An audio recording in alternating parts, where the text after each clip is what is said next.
ஒவ்வொருத்தரையும் நான் ரெசிபி பண்ணும்போது சார் சாப்பிட்டுட்டு எப்படி இருக்குன்னு சொல்லுவாரோ அப்படின்னு ஒரு ஃபீல் இருக்கும். இந்த தடவை நான் கவலைப்பட மாட்டேன். ஏன்னா இந்த ரெசிபி அது மாதிரி. இந்த ரெசிபி என்னன்னு கேட்டிங்கன்னு சொன்னால் கண்டிப்பாக நீங்கள் நல்லா இருக்குன்னு தான் சொல்ல முடியும். அது சேலஞ்சாக என்னால் சொல்ல முடியும். வணக்கம், நான் தான் Shabdina. Welcome back to Shabdina's kitchen. இன்றைக்கி நம்ம எங்கே வந்து கும்பகோணம் வந்திருக்கோம். கும்பகோணத்தில் பார்த்தீங்கன்னா ஏகப்பட்ட ரெசிபி நம்ம பார்த்துட்டு வரோம். இன்றைக்கி நம்ம பார்க்குற ரெசிபினா எண்ணெய் கத்திரிக்காய். யார் வேணாலும் அதை வந்து விரும்பி சாப்பிடாமல் இருக்கவே மாட்டாங்க. அந்த மாதிரி ஒரு ரெசிபி நம்ம எடுத்துருக்குறோம். ரொம்ப ஒரு எக்ஸலண்ட்டான ரெசிபி. சாப்பிடும்போது அழகாக சொல்ல போனாக்கா வெஜிடேரியனில் ஒரு நான் வெஜிடேரியன் இதாச்சு. இந்த எண்ணெய் கத்திரிக்காய் பார்த்தீங்கன்னா ஒரு ஊருக்கு ஒரு ஸ்பெஷல் இருக்கும். இந்த எண்ணெய் கத்திரிக்காய் ரெசிபி பார்த்தீங்கன்னா நிறையத்தில் இந்த தேங்காய், முந்திரி, கசகசா அரைச்சி போட்டு இந்த எண்ணெய் கத்திரிக்காய் பண்ணுவாங்க. ஆனால் இன்றைக்கி பார்க்குற ரெசிபியில் பார்த்தீங்கன்னா இந்த மாதிரிலாம் வேலை எதுவுமே இல்லை. நமக்கு அடிப்படையாக அதில் என்னென்னு பார்த்தீங்கன்னா கத்திரிக்காய், வெங்காயம், அதில் ஒரு பொடி ஒன்று மிக்ஸ் பண்ணுறோம், ஒரு கொஞ்சம் வெல்லம், புளி தண்ணி, இந்த 5 ஐட்டம் தான். இந்த 5 ஐட்டத்தை வச்சு தான் நம்ம ரெடி பண்ணுறோம். ஆனால் அப்படி ஒரு எக்ஸலண்ட்டான ரெசிபி நம்ம பார்க்க போகிறோம். இந்த ரெசிபிக்கு பார்த்தோன்னா ஒரு பொடி ரெடி பண்ணுறாங்க. பொதுவாக நல்லெண்ணெய் வந்து குளிர்ச்சி. அதுலேயும் வந்து என்னென்ன இந்த உப்பு, காரம் இது எல்லாத்தையுமே வந்து அடக்கி கொடுக்குறது வந்து நல்லெண்ணெய். நல்லெண்ணெய்க்குன்னு ஒரு ஃப்ளேவர் உண்டு. அந்த ஃப்ளேவர் வந்து இந்த ரெசிபிக்கு வந்து ரொம்ப மேட்ச் ஆகும். நம்ம சாப்பிடும்போது அந்த அந்த ஃப்ளேவர் வந்து ரொம்ப எக்ஸலண்ட்டாக இருக்கும். இந்த ரெசிபிக்கு பார்த்தீங்கன்னா எந்த அளவுக்கு கத்திரிக்காய் போடணும் அதே குவான்டிட்டியில் சின்ன வெங்காயத்தை கட் பண்ணி போட்டு புளி தண்ணி அந்த மசாலா எல்லாத்தையும் ஒன்றா மிக்ஸ் பண்ணி கத்திரிக்காய் ஸ்டஃபிங் பண்ணுறாங்க. இதில் வந்து என்னென்னு கேட்டிங்கன்னாக்கா நம்ம கத்திரிக்காய் யூஸ் பண்ணுறோம். அந்த கத்திரிக்காய் பார்த்தீங்கன்னு சொன்னால் பிஞ்சு கத்திரிக்காய். அது இங்கே நம்ம தஞ்சாவூர் மண்ணுக்குன்னு சொல்லிட்டு ஒரு கத்திரிக்காய் மண் வளம் உண்டு. நம்ம தஞ்சாவூர் கத்திரிக்காய் நான் யூஸ் பண்ணுறேன். ரொம்ப எக்ஸலண்ட்டாக இருக்கும். அந்த விதையில்லாத கத்திரிக்காய் அந்த பிஞ்சாக இருக்கணும். அதே மாதிரி சின்ன வெங்காயம். ஏன் சின்ன வெங்காயம் அப்படின்னு கேட்டிங்கன்னு சொன்னாக்கா அதோட மனமும் அதோட ருசியும் தனி. உங்களுக்கு பொதுவாகவே தெரியும் பல்லாரி நம்ம யூஸ் பண்ணுறதுக்கும் சின்ன வெங்காயம் யூஸ் பண்ணுறதுக்கும் எவ்வளோ டிஃப்ரென்ஸ் இருக்குங்கிறது. ஆனால் இதில் இந்த சின்ன வெங்காயம் நம்ம யூஸ் பண்ணுறோம். ரொம்ப எக்ஸலண்ட்டாக இருக்கும் அந்த சின்ன வெங்காயம் அப்படிங்கிறது. 16 வருஷமாக இந்த ஹோட்டல் டிஷ்ஷில் ஒர்க் பண்ணுறேன். ஆனால் பார்த்ததே இல்லை. Very good recipe. இந்த ரெசிபி எப்படி ரெடி பண்ணுறது சொல்லி கேட்டு தெரிஞ்சுக்க போகிறோம். சின்ன குழந்தைங்கலேருந்து பெரியவங்க வரைக்கும் சப்பு கொட்டி சாப்பிட முடியும் இந்த ரெசிபி. அதில் எந்த மாற்று கருத்தும் கிடையாது. நீங்கள் கடைசியாக தீனா சார் சொல்லும்போது பார்த்தீங்கன்னா தெரியும் அந்த ரெசிபியில் என்ன மாதிரி எஃபெக்ட் கொடுக்குறாரு அப்படிங்கிறத கண்டிப்பாக அதில் நீங்கள் கவனிக்க முடியும். ரொம்ப ஒரு எக்ஸலண்ட்டான ரெசிபி. நிறைய நுணுக்கங்கள் ஒன்ஸ் நீங்கள் சாப்பிட்டு பார்த்தீங்கன்னா ஐம் ஷூர் டெஃபினட்டாக கேட்டு சாப்பிடுவீங்க. அந்தளவுக்கு ரொம்ப இன்ட்ரெஸ்டிங்காக இருக்கும். அது மட்டும் இல்லை, நீங்கள் வந்து ரைஸோடு சாப்பிட்லாம், சப்பாத்தியோட சாப்பிட்லாம், இட்லி, தோசை இது எல்லாத்தையும் சேர்த்து சாப்பிட்றதுக்கு ஒரு ஃபேண்டாஸ்டிக் ஒரு ரெசிபி. இந்த ரெசிபி இன்றைக்கி ரெடி பண்ணிட்டு நாளைக்கு வச்சு சாப்பிட்டீங்கன்னா இன்னும் டேஸ்ட் கூடும். ஏன்னா இதோட சுவைன்னு எடுத்துக்கிட்டிங்கன்னு சொன்னாக்க அதில் இனிப்பு இருக்கும், புளிப்பு இருக்கும், காரம் இருக்கும். இது மூணுமே ஈக்குவலாக ஷேரிங் ஆகும். சாப்பிடும்போது கண்டிப்பாக நீங்கள் இந்த 3 சுவையும் நல்லா என்ஜாய் பண்ண முடியும். அப்படி ஒரு அருமையான ரெசிபி. இந்த ரெசிபி நம்ம சொல்லித்தர போகிறவர் யார் கேட்டால் திரு சக்தி கிருஷ்ணன் சார் தான். ஸோ அவருக்கு மீட் பண்ணி இந்த ரெசிபி எப்படி ரெடி பண்ணுறது சொல்லி நிறைய விஷயம் கேட்டு வச்சுருப்போம். அது மட்டும் இல்லை, ஸ்ரீ விநாயகா கேட்டரிங் சொல்லி நடத்திட்டு வராரு. உங்கள் எல்லாருக்குமே தெரியும், நான் நிறைய வாட்டி சொல்லியிருக்கேன். இந்த ரெசிபிலாம் யார்கிட்ட அவர் கற்றுக்கிட்டாருன்னா அவரோட அம்மா கிட்ட கற்றுக்கிட்டாரு. இது வந்து ஆக்சுவலாக எங்கள் அம்மா எனக்கு சொல்லிக் கொடுத்தாங்க. எங்கள் அம்மாவுக்கு அவங்க மாமியார் சொல்லிக் கொடுத்தாங்க. அவங்க மாமியாருக்கு யார் சொல்லிக் கொடுத்தாங்கன்னு எனக்கு தெரியாது. ஆனால் தொட்டு இது வந்து தொடர்ச்சியாக வந்துகிட்டே இருக்குது. அதனால இது ஒரு ட்ரெடிஷ்னல். அவரோட அம்மா கிட்ட கற்றுக்கிட்ட ரெசிபி தான் இன்றைக்கி படிப்படியாக வந்து ஒரு ஹோட்டலும் வச்சு நடத்திட்டு வராரு. அது மட்டும் இல்லாமல் பெரிய பெரிய கேட்டரிங் பண்ணிட்டு வராரு. ஸோ அதனால தான் இன்றைக்கி சக்ஸஸ்ஃபுல்லாக வந்து இன்றைக்கி கும்பகோணத்தில் அவரை பற்றி நிறைய பேருக்கு தெரியும். ஸோ அவரை தேடி நம்ம வந்திருக்கோம். வாங்க அவரை போய் மீட் பண்ணி இந்த எண்ணெய் கத்திரிக்காய் ரெசிபியை வந்து யாரும் பார்க்காத ரெசிபியை இன்றைக்கி நம்ம பார்த்து தெரிஞ்சுக்க போகிறோம். வாங்க போய் பார்க்கலாம். வணக்கம் சார். வணக்கம். எப்படி இருக்கீங்க? நல்லா இருக்கேன் சார். ரொம்ப சந்தோஷம். வீட்டில் கூட ஒர்க் பண்ணுறவங்க எல்லாரும் எப்படி இருக்காங்க? நல்லா இருக்காங்க? ரொம்ப நல்லா இருக்கும் சார். நல்ல விஷயம். இப்போ எனக்கு இந்த ரெசிபி தேவையான பொருட்கள் சொல்கிறீங்களா? அவசியம் சார். எண்ணெய் கத்திரிக்காய் குழம்பு தேவையான பொருட்கள்: பிஞ்சு கத்திரிக்காய் 1 கிலோ, சின்ன வெங்காயம் 1 கிலோ, கடலப்பருப்பு 100 கிராம், உளுத்தம்பருப்பு 100 கிராம், மல்லி 200 கிராம், பெருங்காயம் 1 டீஸ்பூன், பட்டை மிளகாய் 40 எண்ணிக்கை, புளி 200 கிராம், கடுகு 2 டீஸ்பூன், நல்லெண்ணெய் 1/2 லிட்டர், வெல்லம் இனிப்புக்கு தேவையான அளவுக்கு கொத்தமல்லி, கருவேப்பிலை, உப்பு. இப்போ இந்த ரெசிபி தேவையான பொருட்கள் சொல்லிட்டீங்க. ஃபர்ஸ்ட் நம்ம என்ன பண்ண போகிறோம்? ஃபர்ஸ்ட் வந்து நம்ம இதெல்லாம் ஃப்ரை பண்ண வேண்டியதெல்லாம் ஃப்ரை பண்ணிடலாம். வித்தவுட் ஆயில் தான் ஃப்ரை பண்ண போகிறோம். ஓகே. முதல்ல வந்து கடலப்பருப்பு ஃப்ரை பண்ண போகிறோம். தனித்தனியாக பண்ணுறோம் இல்லை தனித்தனியாக பண்ணிக்கிறது. கடலப்பருப்பையும் வெள்ளை உளுத்தம்பருப்பையும் ஒன்றா பண்ணிடலாம். ஓகே. என்ன வேணும் உங்களுக்கு? ஃபர்ஸ்ட் கடலப்பருப்பு. இந்தாங்க, நான் எடுத்துறேன் உங்களுக்கு எல்லாமே. Please sir. இந்தாங்க, கடலப்பருப்பு தேவை, அப்புறம் உளுத்தம்பருப்பு தேவை, காஞ்ச மிளகாய் தேவைப்படுமா?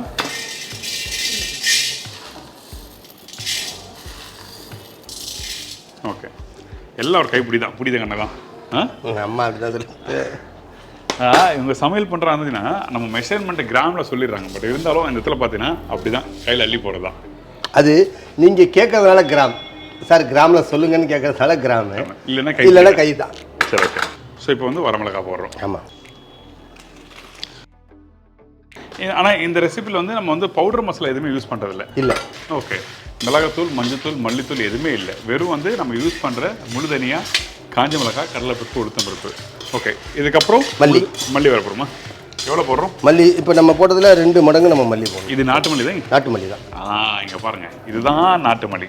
நிறைய இடத்துல வந்து மல்லி விதை வருது. அந்த மல்லி விதை பார்த்தீங்கன்னா பெருசாக இருக்கும். அது வாசமும் கொடுக்காது. நீங்கள் இந்த விதையை எடுத்து இப்படி லைட்டாக க்ரஷ் பண்ணாலும் நல்லா வாசம் கொடுக்கும். ஏற்கனவே நம்ம வந்து இந்த கொஸ்து பண்ணும்போது நான் இதை பற்றி பேசியிருக்கேன். ஆமாம், அந்த நாட்டு மல்லி வந்து எப்படி பார்க்கறது, அப்படி வச்சு இப்படி மூந்து பார்த்தீங்கன்னு சொன்னாக்கா ஸ்மெல் வந்து ரொம்ப கையில் ரஷ் பண்ணியுமே அப்படி பார்த்தாலே தெரியும். ஓகே, அந்த மாதிரி தான் மல்லி வந்து நாட்டு மல்லியா என்னங்கிறத பார்க்க முடியும். ஓகே, எவ்வளோ போடுறோம்? மல்லி இன்னும் கொஞ்சம் வேணும் சார் நமக்கு. இதில் இருக்கிறது பத்தாது. அப்போ தனியா சேர்த்தோம். ஏற்கனவே கடலைப்பருப்பு போட்டிருக்கோம், ஏற்கனவே வெள்ளை உளுத்தம் பருப்பு போட்டிருக்கிறோம். இது ரெண்டுமே 1 மடங்கு. தனியா வந்து 3 மடங்கு. ஆக்சுவலாக வந்து நம்ம மடங்குன்னு சொல்லும்போது இடையில பார்த்தீங்கன்னு சொன்னாக்கா வித்தியாசம் வரும். ஏன்னா இது மல்லி வந்து எடை கம்மி, கடலைப்பருப்பு இதெல்லாம் வந்து எடை ஜாஸ்தியாக இருக்கும். அதனால் நம்ம வீட்டில் ஒரு சின்ன டம்ளரோ இல்லை வேறு ஏதாவது ஒரு அளவுகோல் எடுத்துகிட்டு அதில் அளந்து போட்டோம்னு சொன்னோம்னாக்கா அந்த டிஃப்ரெண்ட் வந்து மாறாமல் இருக்கும். அது வந்து ஈஸி வே சார். பாக்கி எல்லாமே காரம், உப்பு, புளிப்பு இது எல்லாமே நம்ம சுவைக்கு தகுந்த மாதிரி கூட அதை நம்ம ஆட் பண்ணிக்கலாம். இது ஒன்று தான் இது வந்து மெஷர்மெண்ட். சரி, ஓகே. இப்போ இந்த கருவேப்பிலை போடுறோமா? போடணும் சார், கொஞ்சமாக. ஓகே, போடலாமா? போடலாம் சார். பச்சை கருவேப்பிலை நம்ம இந்த வறுக்கும் போது அந்த பொடியோடு சேர்க்கும்போது சார், இப்போ கருவேப்பிலை தனியாக போட்டிங்கன்னாக்கா சாப்பிடும்போது தூக்கி போட்டுருவாங்க.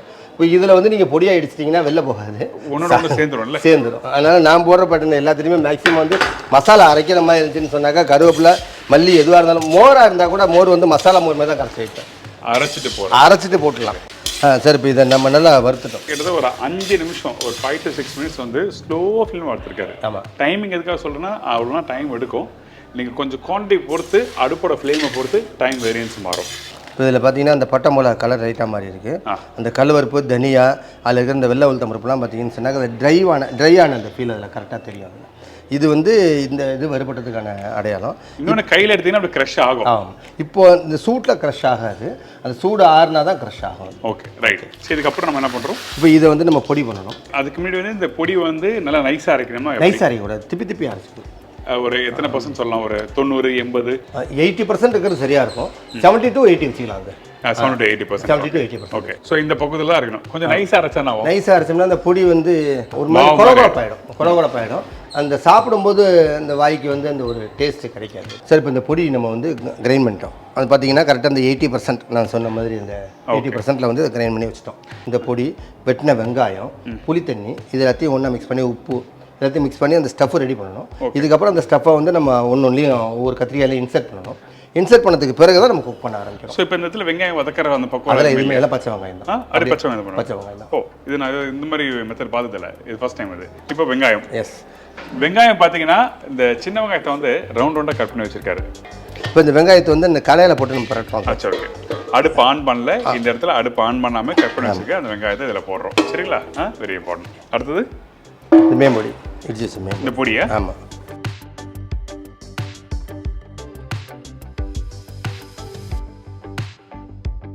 மேம்பொடி எல்லாத்தையும் போட்டுருமா? இல்லை சார், கையில் கொஞ்சம் வச்சுக்கிறோம். ஓகே, தேவைப்பட்டால் திருப்பி போட்டுடலாம். ஆமாம். சரி, ஓகே. இதுக்கப்புறம் புளித்தண்ணி இதை மிக்ஸ் பண்ணிக்கிறோம் சார். ஏன்னா புளி தண்ணி ஊற்றினோன்னே கட்டிடும். ஓகே, அதனால் இதை அதில் மிக்ஸ் பண்ணிக்கலாம். நல்ல வாசம் வருதுங்க, செம வாசம் வருது, சரியான வாசம். வேகும்போது பாருங்கள், கொண்டாங்க. புளி தண்ணி ஊற்றலாமா? புளி தண்ணி திக்காக ஊற்றுறத விட சார் இப்படி தெளிச்சிக்கிட்டோம்னாக்கா நமக்கு அந்த ஸ்டஃப் வந்து தேவையான அளவுக்கு நமக்கு வந்து அந்த பதம் கிடச்சோன்னா அப்படி நிப்பாட்டி அந்த கெட்டித்தன்மை வரும். ஆமாம். இது யார் சொல்லி கொடுத்தா உங்களுக்கு இந்த ரெசிபி? அம்மா தான். இது அம்மா சொல்லி கொடுக்குறது. அம்மா வந்து வீட்டில் இந்த ரெசிபி பண்ணாங்கன்னு சொன்னாக்கா அன்றைக்கி கொஞ்சம் சாதம் அதிகமாக வடிப்பாங்க. அப்படியா? என்னன்னு கேட்டோம்னு சொன்னாக்கா பழையதுக்கு அடுத்த நாள் பழையதுக்கு வந்து இதே சாதத்தை வச்சுருந்து இந்த தொட்டு சாப்பிடும்போது அப்படி ஒரு எக்ஸலண்ட் தயிர் சாதமோ இல்லை வந்து அதில் ஒரு பொடி ஒன்று, இந்த கொள்ளு இருக்குல்ல, அதில் ஒரு பொடி அடித்து வச்சுருப்பாங்க. அந்த பொடியை போட்டு இந்த சாதத்தை பிசைஞ்சிட்டு அதுக்கு வந்து இந்த கிரேவியை தொட்டுட்டு சாப்பிட்றது. அந்த கொள்ளு வாசம் ஒரு பக்கம், இந்த மல்லி வாசம் ஒரு பக்கம், ரெண்டும் சேர்ந்து அதை அப்படியே சப்பு கொட்டி சாப்பிட வைக்கும். அதனால அம்மா அன்றைக்கி சாதம் அதே மாதிரி பொதுவாக நாங்கள் சாப்பிட்றதோட கொஞ்சம் அளவு அதிகமாக சாப்பிட்றதா சொல்லுவாங்க அம்மா. ஓகே புரியுது. அந்த சுவை வந்து நம்மளை, அந்த ருசி வந்து நம்மளை இழுக்குது. எஸ்.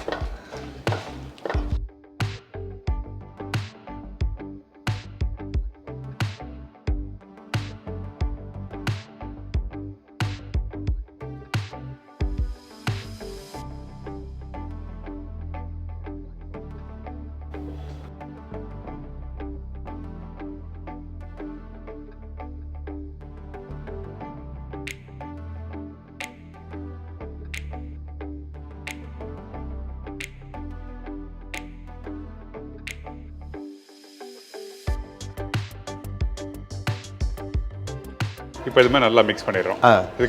இதுக்கப்புறம் வந்து இதில் உப்பு பெருங்காயத்தூள் சேர்க்கணும். உப்பு பெருங்காயத்தூள். ஓகே. இப்போ இதுக்கு தேவையான உப்பு தான். அடுத்தது பெருங்காயம் போடுங்க சார். Okay, ton. வெஜிடேரியன் ஃபுட்டை பொறுத்த வரைக்கும் மிக முக்கியமான ஒரு விஷயம் வந்து பெருங்காயம். இப்போ அந்த ஸ்டவ் பார்த்தீங்கன்னா சார், அந்த உப்பு சேர்த்தோன்னா அதில் ஒரு தண்ணி கசியும். அது தண்ணி கசியிறதும் அதே மாதிரி வந்து அந்த அதில் இருக்கிற அந்த பருப்பு அந்த தண்ணியை குடிக்கிறதும் இப்போ பார்த்தீங்கன்னு சொன்னாக்கா அந்த பிடிச்சி வச்சிங்கன்னு சொன்னாக்கா அந்த ஒரு ஷேப் வரும். ஓகே, படிச்சிங்கன்னா அந்த ஷேப் கெட்டியாக வந்துடுது. இது வந்து சரியான பதங்கிறது. இப்போ இதான் மசாலா. எஸ். இதுக்கப்புறம் கத்திரிக்காய் இதுக்கு கத்திரிக்காயில் நம்ம ஸ்டஃப் பண்ணணும். இது ரொம்ப விரிச்சு பிடிச்சோம்னாக்க இந்த இடம் அந்த ஓப்பன் ஆகிடுச்சுனாக்கா இதில் பயன் இல்லாமல் போயிடும். ஓரளவுக்கு தான் இதில் இந்த வச்சுனாக்கா கொஞ்சம்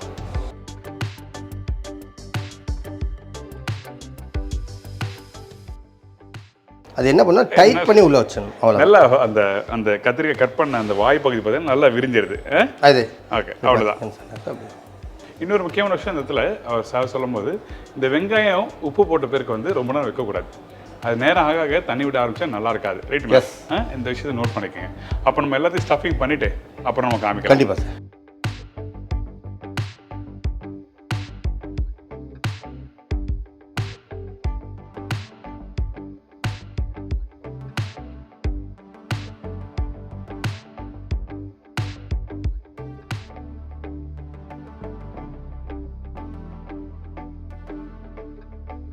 சார் இப்போ நம்ம ஸ்டஃப் பண்ணிட்டோம் அந்த கத்திரிக்காய்.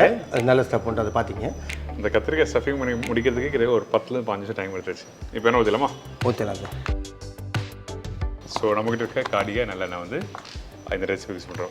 இந்த ரெசிபிக்கு உங்களோட எக்ஸ்பீரியன்ஸ் சொல்லுங்கள். என்ன காரணம் வந்து நல்லெண்ணெய் யூஸ் பண்ணுறதுக்கு? ஒரு ரெசிபிக்கு வந்து ஒரு பொருள் ரொம்ப முக்கியம். அது மாதிரி இந்த மாதிரி எண்ணெய் கத்திரிக்காய் வரும்போது நல்லெண்ணெய் ரொம்ப முக்கியமாக இருக்குது. ஸோ என்ன காரணம் உங்கள் எக்ஸ்பீரியன்ஸ் ஷேர் பண்ணுங்களேன். பொதுவாக நல்லெண்ணெய் வந்து குளிர்ச்சி. அதுலேயும் வந்து என்ன இந்த உப்பு காரம் இது எல்லாத்தையுமே வந்து அடக்கி கொடுக்குறது வந்து நல்லெண்ணெய். நல்லெண்ணெய்க்குன்னு ஒரு ஃப்ளேவர் உண்டு. அந்த ஃப்ளேவர் வந்து இந்த ரெசிபிக்கு வந்து ரொம்ப மேட்ச் ஆகும். நம்ம சாப்பிடும்போது அந்த ஃப்ளேவர் வந்து ரொம்ப எக்ஸலண்ட்டாக இருக்கும்.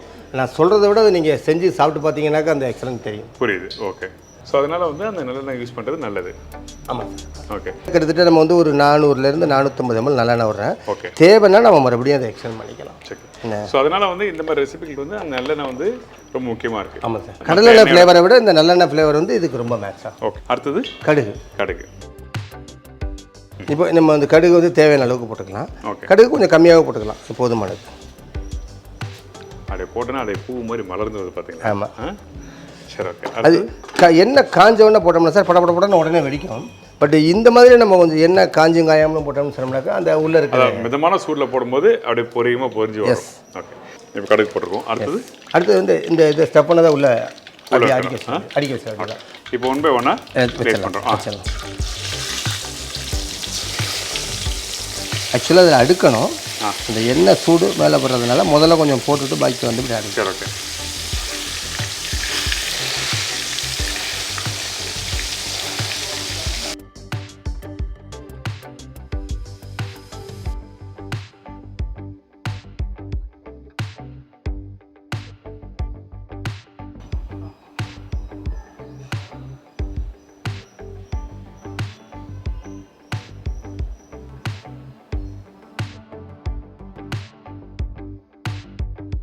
ஒன் பை ஒன்னாக நம்ம ப்ளேஸ் பண்ணுறோம். ஓகே. அதாவது அந்த ஃபஸ்ட்டு லைன் வந்து கம்ப்ளீட் ஆகிடுச்சு. இப்போ செகண்ட் லைன் வந்து ப்ளேஸ் பண்ணிகிட்ருக்கோம் சுற்றி. இப்படி தான் பண்ணுமா? அப்படி பண்ணுறது சேஃபர் சைடு. அந்த உள்ளே இருக்க ஸ்டஃப் வெளில வராமல் இருக்கணும்னாக்கா அதுக்கு இது ஓரளவுக்கு காப்பாற்றுறதுக்கு அப்படி பண்ணுறோம். ஆமாம். ஆனால் அகலமான பாத்திரம் ரொம்ப முக்கியம் சமைக்கிறதுக்கு. லாஸ்ட் ஒன்று நான் வச்சுட்டீங்க. சரி, பரவாயில்ல விடுங்க, என்னை வைக்க விட மாட்டேங்க. கடைசியாக நான் வந்து வச்சுட்டேன். இப்போ நம்ம இந்த கத்திரிக்காயை ஃபுல்லாக அடிக்கிட்டோம் சார். இதுக்குள்ளே நம்ம ஸ்டஃப் பண்ணியிருக்கோம். அந்த ஸ்டஃப் பண்ணோடைய பேலன்ஸ் வந்து இதுக்குள்ளே இருக்கும். நமக்கு அவ்வளோ ஷார்ப்பாக நம்ம வந்து பண்ண சமயத்தில் கொஞ்சம் கூடுதலாக கூட இருக்கலாம். கூடுதலாக இருந்தாலும் சரி, கம்மியாக இருந்தாலும் சரி, நம்ம அதுக்குள்ளே வந்து போட்டுடலாம். சரி, ஓகே. நாங்கள் அப்படி மேலே உதிரியாக போடுறோம். எஸ். ஓகே. ஆனால் இதுதான் வந்து நமக்கு மசாலா வரும்னு நினைக்கிறேன். ஆமாம். கொஞ்சம் எக்ஸஸாக இருக்குன்னு சொல்லி அவுட் பண்ணாதீங்க. இந்த இடத்துல வந்து நீங்கள் அப்படி போட்டு குக் பண்ணி எடுக்கும்போது கொஞ்சம் மசாலா அதிகமாக மசாலா வரும். ஆமாம். ஓகே. இப்போ அப்படியே மூடி வைக்க வேண்டியதான். மீடியமான ஃப்ளேமில். ஆமாம். சரி, ஓகே. நாங்கள் உங்களுக்கு ஏற்ற மாதிரி ஒரு மூடி. எவ்வளோ நேரம் அப்படி இருக்கணும்? 2 minutes 5 minutes. ஓகே. இப்போ ஒரு 5 நிமிஷம் ஆகட்டும், அதுக்கப்புறம் பார்க்கலாம். இப்போ கிட்டத்தட்ட ஒரு 3 நிமிஷம் ஆச்சு. ஓப்பன் பண்ணி பார்க்கலாமா? ஓப்பன் பண்ணலாம். சரி, ஓகே. கொஞ்சம் மூடி வந்து இப்படி ஓப்பன் பண்ணுறது கொஞ்சம் ரிஸ்க் தான். ஆமாம். வாசம் வாசம்.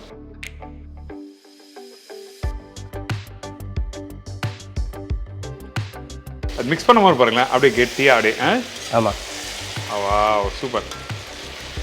அப்பப்போ கொஞ்சம் அப்படியே நிறைய மிக்ஸ் பண்ணி விடுங்க 2 நிமிஷம் ஆச்சு, இல்லைன்னா கீழே கத்திரிக்காய் கீழே உட்கார ஆரம்பிச்சிடும். தேவையில்லை சார், சரியா இருக்கும். அவ்வளோ இந்த டைம் சரி தான். ஓகே. இதுக்கு மேலே நம்ம டைம் தான் அது கலர் மாறிடும். கலர் மாறுறது இல்லாமல் அதோட வாடை மாறிடும். இப்போ மிக்ஸ் பண்ணுறோம் சார். இப்போ பார்த்தீங்கன்னு சொன்னால் இந்த ஒரு கத்திரிக்காய் எடுத்துக்கலாமே. ஓகே. இது ஸ்டஃப் பார்த்தீங்கன்னு சொன்னாக்கா ஸ்டஃப் ஆனது அதுக்குள்ளேயே தான் இருக்கும். பட் கத்திரிக்காயில் ஃபுல்லாக அதில் மாறி இருக்கும். ஃபுல்லாக ஸ்டஃப் அப்படியே தான் இருக்கும், எதுவும் வீணாக போயிருக்காது. இது திருப்பும் போது ஒரு 2 முன்னாடி பரட்டி விட்டால் மட்டுமே போதும். ஆமாம், எனக்கு மேல் பக்கம் நம்ம ஒரு லேயர் இல்லாமல் 2 லேயர் வைக்கிறோம்ல, அதனால் மேலே இருக்கிற லேயர் கீழே போகணும், கீழே இருக்கிற லேயர் மேலே வரும். ஓகே. அவ்வளோ. இப்போ இதில் நம்ம புளி தண்ணி விடணும். இப்போயா நாங்கள் புளி தண்ணி கரைச்சி ரெடி பண்ணி வச்சுருக்கேன். ஆமாம் சார். எஸ். ஓகே. இந்தாங்க புளி ஊற்றிடலாமா? ஊற்றிடலாம் சார். எல்லாத்தையுமா விடுங்க சார். ஓகே. கொஞ்சம் தண்ணியாக கரைச்சி வச்சுருக்கோம். ஆமாம், தண்ணியாக தான் சார் வேணும். நீ தண்ணியாக தான் கரைச்சி வச்சுருக்கேன். ஆமாம். போதுமா? விடுங்க சார், ஃபுல்லாக விடுங்க. போதும் நினைக்கிறேன். போதுமா? இன்னும் கொஞ்சம் சார். இன்னும் கொஞ்சம் வேணுமா? ஆமாம். அவ்வளோதான் சார். சூப்பர். சில பேர் சொல்லுவாங்க அந்த கத்திரிக்காய் வேகிறதுக்கு முன்னாடி அந்த புளி தண்ணியில் காய வச்சா வேகா சொல்லுவாங்க. அதனால தான் நம்ம வந்து இந்த கத்திரிக்காயை வந்து முதல்ல பாயில் பண்ணிக்கிறோம், புளி அதுக்கப்புறம் தான் விடுறோம். அது ஒரு 2 நிமிஷம் வதக்கிறோம். எஸ். சரி, ஓகேடா. இப்போ எல்லாமே ஆஃப் பாயில் தான் இருக்குது. ஏற்கனவே நம்ம வந்து அந்த கிரேவி ரெடி பண்ணும்போது அதுக்குண்டான உப்பு தான் போட்டுருந்தோம். இப்போ நம்ம அந்த புளி தண்ணி ஆட் பண்ணியிருக்கிறோம். இப்போ இதுக்கு மேலே இன்க்ரீடியன்ட் சேர்த்துக்கிறோம். இதுக்கு வந்து நமக்கு உப்போட சுவை தேவை. அதனால் இப்போ இதுக்கு தேவையான உப்பு நம்ம அதில் போடுறோம். அதாவது காரம், அந்த புளிப்பு எல்லாம் போட்டிருக்கோம். இப்போ திருப்பி உப்பு போடுறோம். மறுபடியும் உப்பு போடுறோம். ஒரு திட்டமாக போட்டுக்கிறோம். சரி, ஓகே. வெல்லம் தான் போகும். எல்லாம் அவ்வளோ முடிஞ்சு வேலை. அவ்வளோதான் சார். இப்போ வெந்தா ரெடி. எஸ். இப்போ வந்து எல்லாமே நம்ம மிக்ஸ் பண்ணிட்டோம் சார். கொதி வர ஆரம்பிச்சிச்சு. இப்போ இந்த ஃப்ளேவருக்காக கொஞ்சம் பச்சை கருவேப்பிலை போட்டலாமா சார்? போடுங்க. இப்போ இதெல்லாம் போட்ட பிறகு எவ்வளோ நாள் வேகணும்? ஒரு 5 நிமிஷம். அந்த புளி தண்ணியோட பச்சை வாடை போகணும் சார். அவ்வளோதான் இப்போ நமக்கு தேவை. இப்போ ஆமாம், இப்போ அந்த வெல்லம் உப்பு போட்டது நம்ம மேலால் அப்படியே இருக்குது. அதனால் அது கொஞ்சம் லைட்டாக மிக்ஸ் பண்ணுறோம். ஆமாம், இதை நம்ம மிக்ஸ் பண்ணுறோம்னு சொல்லிட்டு சும்மா போட்டு கிண்டுனோம்னு சொன்னோம்னாக்கா உள்ளே இருக்கிற ஸ்டஃப் வெளில வந்துடும். அதனால் அதை மட்டும் நம்ம ஜாக்கிரதையாக ரொம்ப பக்குவமாக அதை வந்து நம்ம. சரி, ஓகே. பண்ணலாம்.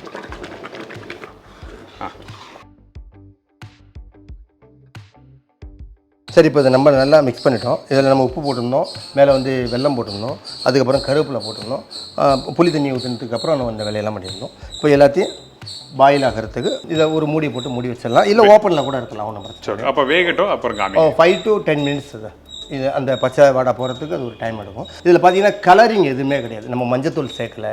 வேறு இது ஒரு ராவாக இருக்கிற கலர். இந்த கலர் வந்து உடம்புக்கு வந்து எந்த இடத்துலையும் வந்து கெடுதல் வைக்கிறது கிடையாது.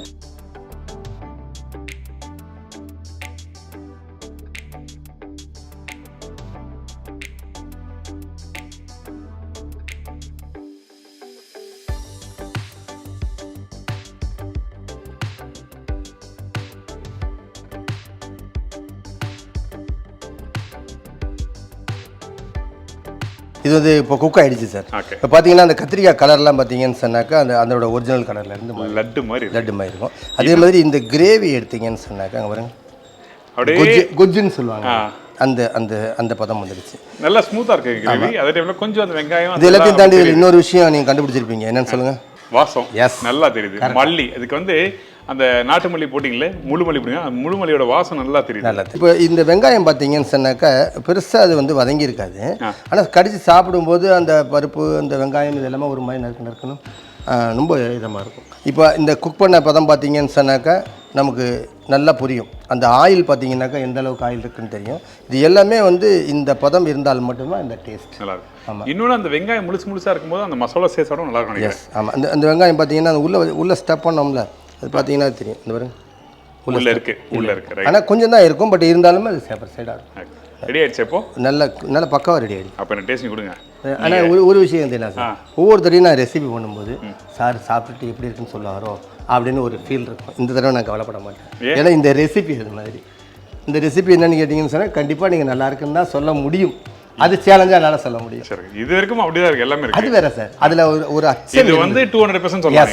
அவ்வளோதான். என்ன காரணம் கேட்டால் நான் இதை அனுபவிச்சிருக்கிறேன், சின்ன வயசுலேருந்து சாப்பிட்டு பழகி இருக்கிறேன். அதனால் கண்டிப்பாக தீனா சார் மாற்றி சொல்கிறதுக்கு வாய்ப்பே இல்லை. தீனா சார் மட்டும் கிடையாது, நீங்களும் சரி அதை சாப்பிட்டு பார்த்துட்டிங்கன்னாக்கா அதுக்கப்புறம் அதில் வந்து வாரத்துக்கு ஒரு தடவை செய்யணுங்கிற ஆசை வந்துடும். குறைஞ்சது மாதத்துக்கு ஒரு தனியாக செய்ய கொஞ்சம் ரெசிபி வந்து கொஞ்சம் ஹார்டு தான். நம்ம ஒர்க் பண்ணுறது அந்த அந்த அந்த பொருட்களை சேர்க்கறது பக்குவம் பண்ணுறது. ஆனால் ஒன் டைம் நம்ம பண்ணிட்டோம்னா 2 நாளைக்கு வச்சுக்கலாம். கண்டிப்பாக 2 நாளைக்கு இல்லை 3 நாளைக்கு கூட வச்சுக்கலாம். அதுவும் இப்போ ஃப்ரிட்ஜ் இருக்குது, அதுக்கு வந்து எண்டே கிடையாது. அந்த கிரேவி பார்த்தீங்கன்னா நல்லா அது ஒரு திக்கான கிரேவியாக இருக்குது. அந்த கத்திரிக்காயும் முழுசாக அப்படியே இருக்குது. எஸ் 1-2 கத்திரிக்காய் வேட பார்த்தீங்கன்னா அது கொஞ்சம் லைட்டாக மசிஞ்சிருக்கும். சுட சுட இது ஒன்லி ரைஸோட சாப்பிட முடியுமா இல்லை தோசைக்கெல்லாம் சுட சாப்பிடுவோம்? அதுக்கு அந்த இட்லி தோசை எல்லாத்துக்கும் மேட்ச் ஆகும்.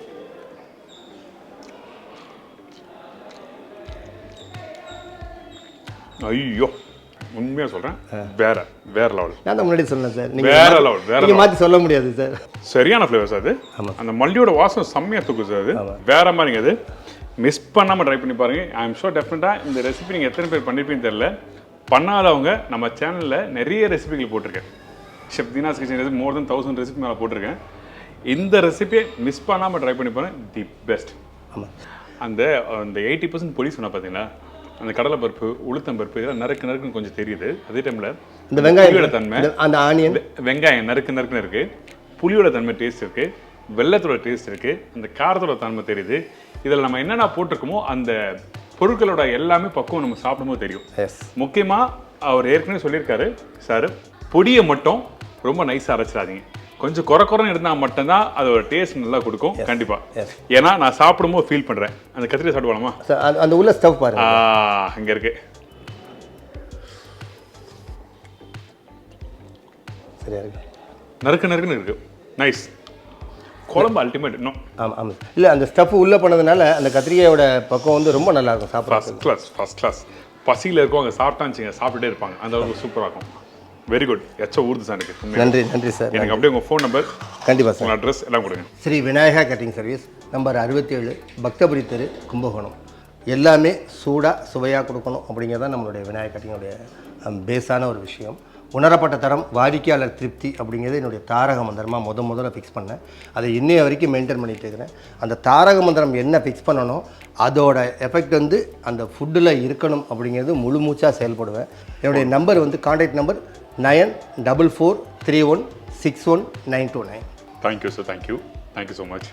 எனக்கு வந்து அழகான ஒரு ரெசிபி, அழகான ரெசிபி இல்லை, தி பெஸ்ட் ரெசிபி. நன்றி. கத்திரிக்காய் சாப்பிடாதவங்க இந்த கத்திரிக்காய் இது மாதிரி பண்ணி சாப்பிட்டானா சாப்பிட்டு இருப்பாங்க. நான் திருப்பி சொல்கிறேன், சூப்பர் ரெசிபி, சூப்பர். மிஸ் பண்ணாமல் ட்ரை பண்ணி பாருங்க. Thank you sir. ஏன்னா தி பெஸ்ட். நான் திருப்பி சொல்கிறது அதான். From what very good. Thank you sir. Thank you so much. Welcome sir. இன்றைக்கி இந்த ரெசிபிக்கு உங்களுக்கு எல்லாருக்கும் பிடிச்சிருந்தது. கண்டிப்பாக ட்ரை பண்ணி பாருங்கள். நான் திருப்பியும் சொல்கிறேன், ட்ரை பண்ணி பார்த்துட்டு ஃபீட்பேக் கொடுங்க. அது ரொம்ப முக்கியம். அதுக்காக தான் நாங்கள் எல்லாருமே கஷ்டப்பட்டு உழைக்கிறோம். அது மட்டும் இல்லை, நம்ம வீட்டு சைடில் எதனா ஃபங்க்ஷனாக 100% இல்லை 200% டெஃபினட்டாக சாரை காண்டாக்ட் பண்ணலாம். நான் ஒரு கான்ஃபிடென்ட்டாக சொல்கிறதுக்கு காரணம் என்னென்னா, ஒரு ஸ்ட்ராங்கான ஒரு பேஸ்மெண்ட் போட்டு வச்சுருக்காரு. அதான் விஷயம். உங்கள் வாழ்த்துக்கு மிக நன்றி சார். நன்றி சார். இதே மாதிரி இன்னொரு நாள் இன்னொரு ஊரில் ஒரு புது ரெசிபி செஞ்சுக்கிறேன். நன்றி, வணக்கம். See you, bye. Take care. Thank you.